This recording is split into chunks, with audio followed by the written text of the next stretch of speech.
Welcome back to another technical deep dive here in the debug zone.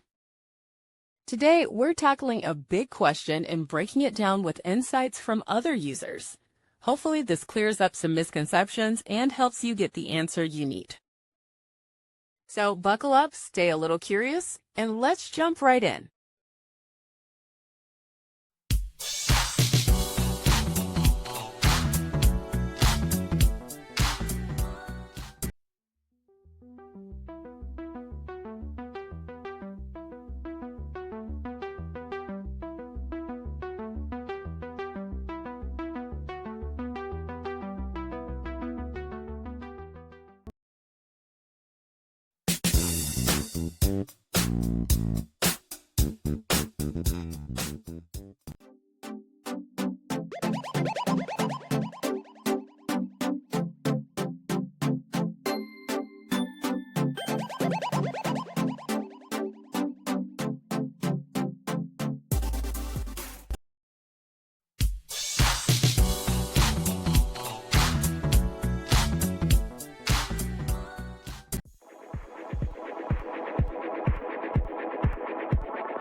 And that's a wrap.